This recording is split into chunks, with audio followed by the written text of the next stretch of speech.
Aruna A1 mutton masala ಹೇಗೆ ಮಾಡೋದು ಅಂತೇಳಿ ತಿಳಿಸ್ಕೊಡ್ತಾ ಇದ್ದೀನಿ. ತುಂಬ ಸಿಂಪಲ್ ಆದಂಥ ರೆಸಿಪಿ. ಇದು ರೆಡಿಮೇಡ್ ಮಸಾಲ ಪೌಡರ್ ಇರುತ್ತೆ. ತುಂಬಾ ಚೆನ್ನಾಗಿರುತ್ತೆ, ರುಚಿ ಅಂತೂ ಸೂಪರಾಗಿದೆ. ನೋಡಿ, ಫಸ್ಟಿಗೆ 1 kg ಮಟನ್ನ ಕ್ಲೀನ್ ಮಾಡಿ ಕಟ್ ಮಾಡಿ ತೆಗೆದಿಟ್ಕೊಂಡಿರೋವಂಥದ್ದು. ನಂತರ ಇದಕ್ಕೆ ಮಸಾಲೆಗೆ ಪುದೀನ ಸೊಪ್ಪು, ಅರಿಶಿನ, ಹಸಿಮೆಣಸಿನ್ಕಾಯಿ, ಬೆಳ್ಳುಳ್ಳಿ, ಹಸಿ ಶುಂಠಿ, ಅರುಣ ಮಸಾಲ ಪೌಡರು 2 ಸ್ಪೂನಷ್ಟು ತೊಗೊಂಡಿದ್ದೀನಿ. ಸ್ವಲ್ಪ ಉಪ್ಪು ಹಾಗೆ ಮೊಸರು. ಫಸ್ಟಿಗೆ ಮಸಾಲೆನ ರುಬ್ಕೊಂಡ್ಬಿಡೋಣ. ಹಸಿಮೆಣಸಿನ್ಕಾಯಿ, ಹಸಿ ಶುಂಠಿ, ಬೆಳ್ಳುಳ್ಳಿ ಮತ್ತು ಪುದೀನ ಸೊಪ್ಪು ಹಾಕ್ಕೊಂಡು ನೈಸಾಗಿ ರುಬ್ಕೊಳ್ಬೇಕು. ನೋಡಿ, ರುಬ್ಬಿಟ್ಕೊಂಡಿದ್ದೀನಿ. ಈಗ ಇದನ್ನೆಲ್ಲವನ್ನು ಮಟನ್ಗೆ ಹಾಕ್ಕೊಂಡು ಮಿಕ್ಸ್ ಮಾಡಿ 1 ಅವರ್ ಸೈಡ್ಗೆ ಇಟ್ಕೊಳ್ತಾ ಇದ್ದೀನಿ. ಚೆನ್ನಾಗಿ ಮ್ಯಾರಿನೇಟ್ ಆಗಬೇಕು. ಉಪ್ಪು ಸ್ವಲ್ಪ ನೋಡಿಕೊಂಡು ಹಾಕ್ಕೊಳ್ಳಿ. ಮಸಾಲೆಯಲ್ಲಿ ಉಪ್ಪಿರಲ್ಲ. 1 ಸ್ಪೂನಷ್ಟು ಉಪ್ಪು ಹಾಕ್ಕೊಳ್ತಾ ಇದ್ದೀನಿ. ಆಮೇಲೆ ಬೇಕಿದ್ದರೆ ಹಾಕ್ಕೊಳ್ಬೋದು.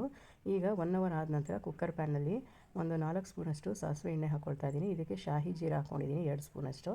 ಇಲ್ಲಾಂದರೆ ಮಾಮೂಲಿ ಜೀರಿಗೆ ಹಾಕ್ಕೊಳ್ಬೋದು. ಹಾಗೆಯೇ ಒಂದು 3 ಈರುಳ್ಳಿನ ಚಿಕ್ಕದಾಗಿ ಹೆಚ್ಚಿಟ್ಕೊಂಡಿದ್ದೆ, ಅದನ್ನು ಹಾಕ್ಕೊಂಡು ಫ್ರೈ ಮಾಡ್ಕೊಳ್ತಾ ಇದ್ದೀನಿ. ಹಾಗೆಯೇ ಒಂದು ಸ್ವಲ್ಪ ಕರಿಬೇವು.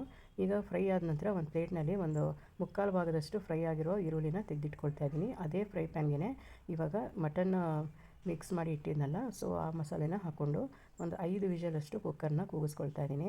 5 ವಿಷಲ್ನಲ್ಲಿ ಮಟನ್ ಚೆನ್ನಾಗಿ ಬೆಂದಿರುತ್ತೆ. ನಂತರ ಇದನ್ನು ಒಂದು ಕಡಾಯಿನಲ್ಲಿ ತೆಗೆದಿಟ್ಕೊಳ್ತಾ ಇದ್ದೀನಿ. ನೋಡಿ, ಚೆನ್ನಾಗಿ ಮಟನ್ನು ಬೆಂದಿದೆ. ಇವಾಗ ಒಂದು ಕಡಾಯಿನಲ್ಲಿ 2 ಸ್ಪೂನಷ್ಟು ಎಣ್ಣೆ ಹಾಕ್ಕೊಳ್ತಾ ಇದ್ದೀನಿ. ಮಸ್ಟರ್ಡ್ ಆಯಿಲ್ ಹಾಕ್ಕೊಂಡಿದ್ದೀನಿ. ಈಗ ಈರುಳ್ಳಿ ಒಂದು ಸ್ವಲ್ಪ ಹಾಕ್ಕೊಂಡು ಮತ್ತು ಮಟನ್ ಬೇಯಿಸ್ಕೊಂಡಿದ್ನಲ್ಲ, ಅದರ ನೀರು ಎಲ್ಲನೂ ಹಾಕಿ ಮತ್ತು ಮೇಲ್ಗಡೆ ಟೊಮೆಟೊ ಹಾಕಿ ಈ ಥರ ಪುದೀನ ಸೊಪ್ಪು ಕೂಡ ಹಾಕಿ ಪ್ಲೇಟ್ನ ಮುಚ್ಚಿಟ್ಬಿಟ್ಟು 20 ನಿಮಿಷ ಚಿಕ್ಕೂರಿನಲ್ಲೇ ಫ್ರೈ ಮಾಡ್ಕೊಳ್ತಾ ಇದ್ದೀನಿ. ಈ ಚಿಕ್ಕೂರಿನಲ್ಲಿ ಚೆನ್ನಾಗಿ ಬೆಂದ ನಂತರ ಈ ಥರ ಒಂದು ಸಲ ಎಲ್ಲವನ್ನು ಮಿಕ್ಸ್ ಮಾಡಿ ಮತ್ತೆ ಇನ್ನೂ ಒಂದು 10 ನಿಮಿಷ ಬೇಯಿಸೋದಕ್ಕೆ ಇಡ್ತಾಯಿದ್ದೀನಿ. ಈಗ ನೋಡಿ, ನೀರು ಸ್ವಲ್ಪ ಇಂಬ್ರುತ್ತಾ ಇದೆ. ನೀವು ಗ್ರೇವಿ ಟೈಪ್ ಬೇಕು ಅಂದರೆ ಇಷ್ಟೇ ಸಾಕು ಮಾಡಿ. ಇಲ್ಲಾಂದರೆ ಸುಕ್ಕ ಥರ ಬೇಕು ಅಂದರೆ ಇನ್ನೂ ಸ್ವಲ್ಪ ಚೆನ್ನಾಗಿ ಬೇಯಿಸೋದಕ್ಕೆ ಇಡಬೇಕು. ಈಗ ಇದಕ್ಕೆ ನಾನು ಮತ್ತೆ ಅರುಣ ಮಟನ್ ಮಸಾಲ ಪೌಡರ್ನ 2 ಸ್ಪೂನಷ್ಟು ಹಾಕ್ಕೊಂಡಿದ್ದೀನಿ. ಹಾಗೆ ಟೋಟಲಾಗಿ 4 ಸ್ಪೂನ್ ಆಯಿತು. ಇವಾಗ ಈರುಳ್ಳಿ ಫ್ರೈ ಮಾಡಿ ಇಟ್ಕೊಂಡಿದ್ದೆನಲ್ಲ ಫಸ್ಟಿಗೆ, ಅದನ್ನು ಮಿಕ್ಸ್ ಮಾಡ್ಕೊಳ್ತಾ ಇದ್ದೀನಿ. ಚೆನ್ನಾಗಿ ಎಲ್ಲವನ್ನು ಮಿಕ್ಸ್ ಮಾಡಿಬಿಟ್ಟು ಇನ್ನೂ ಒಂದು 20 ನಿಮಿಷ ಚಿಕ್ಕೂರಿನಲ್ಲೇ ಫ್ರೈ ಮಾಡೋಕ್ಕೆ ಇಡ್ತಾಯಿದ್ದೀನಿ.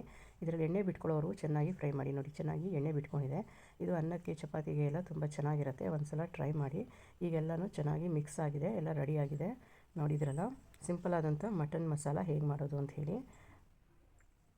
ನಿಮಗೆ ಈ ವಿಡಿಯೋ ಇಷ್ಟವಾದಲ್ಲಿ ಲೈಕ್, ಶೇರ್, ಕಮೆಂಟ್ಸ್ ಮತ್ತು ಸಬ್ಸ್ಕ್ರೈಬ್ ಮಾಡೋದನ್ನು ಮರಿಬೇಡಿ ಗೆಳತಿಯರೇ.